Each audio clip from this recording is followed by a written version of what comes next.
What's up, guys? NBA talk with the NBA playoffs going on right now. We're still running through game two. Currently, right now, the Spurs versus Memphis game is going on.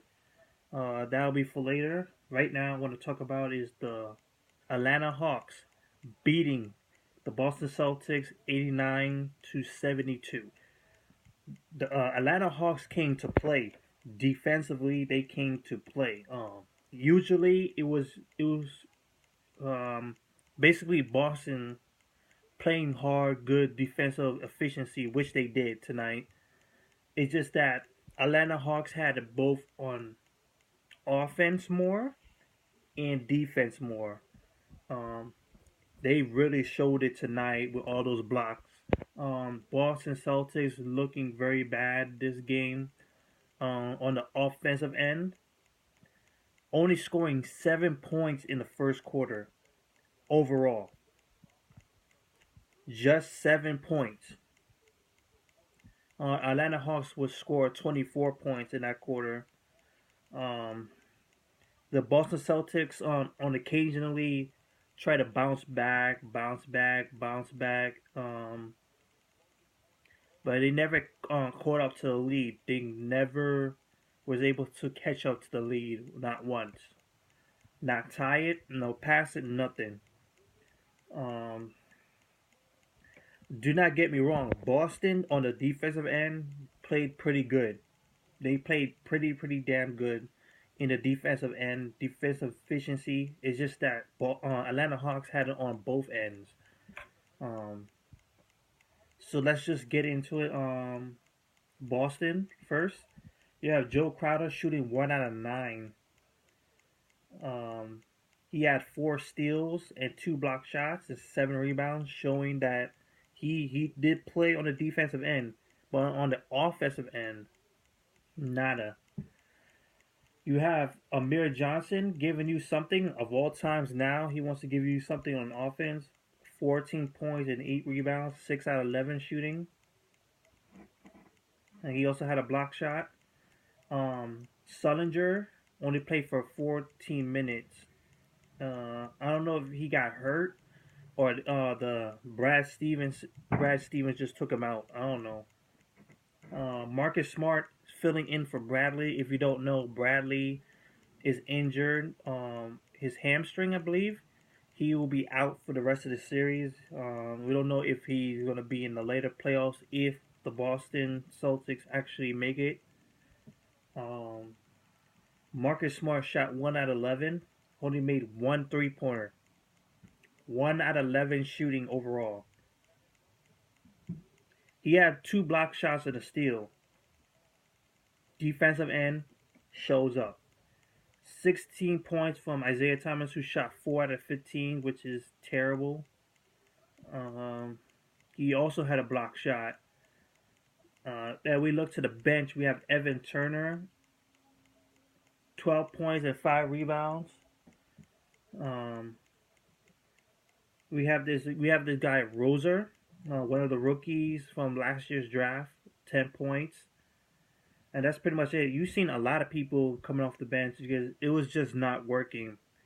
Brad Stevenson tried to throw a whole couple of looks towards the Atlanta Hawks, but the Atlanta Hawks were just not buying it. It would end up being Atlanta Hawks beating this team down. 31% from the field overall, 17% from the 3-point range, only making 5 out of 28 3-pointers. 16 assists, 43 rebounds, 14 turnovers, 5 steals, and 10 block shots. On the defensive end, they showed up pretty damn well. It's just that they had nothing to build upon that on the offensive end. Nothing really to rely upon. And it's funny enough, eventually Isaiah Thomas is going to get on an offensive slump, which he did tonight. And it showed that if this guy's not doing nothing for you, who else is doing it for you on the offensive end?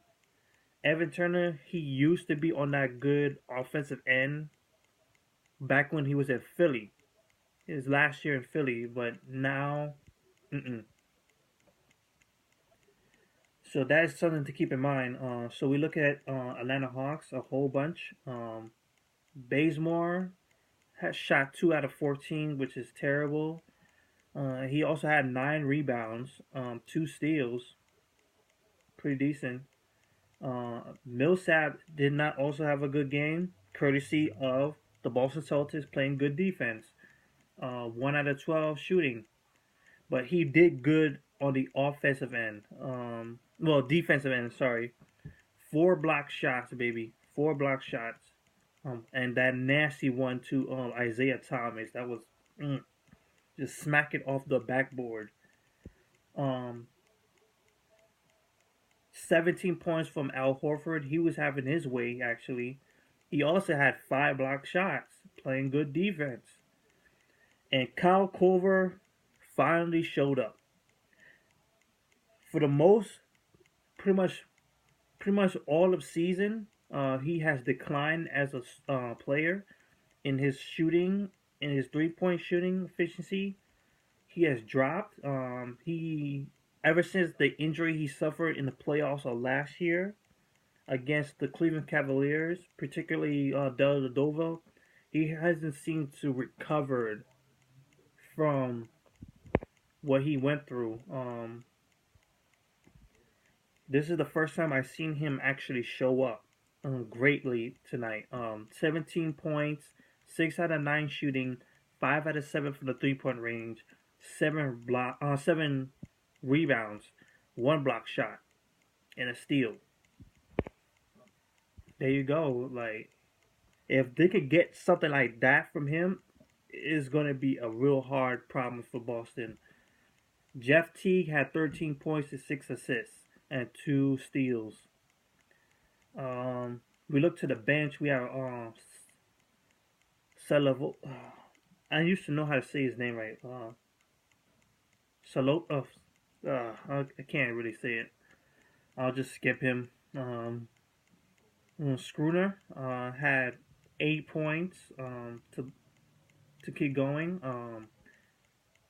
We see Scott with 6 points coming off the bench. The bench showed up pretty well, especially on the defensive end, which is pretty fantastic. The team shot 39% from the field overall, 37% from the 3-point range, 49 rebounds courtesy of their defensive end. They had 46 defensive rebounds, which is phenomenal. 20 assists, 7 steals, 15 turnovers, especially coming from the starters, courtesy once again to the Boston Celtics, being good. And I think it's a franchise high 15 block shots overall. 15 block shots. A franchise high. Hey, that's hell. That's a hell of a game. So Atlanta goes up. Next game is in Boston. Hopefully Boston can rejuvenate themselves to just play harder. Um, I believe they play Friday. So that's it. We wait on the Memphis and San Antonio game to finish. Peace.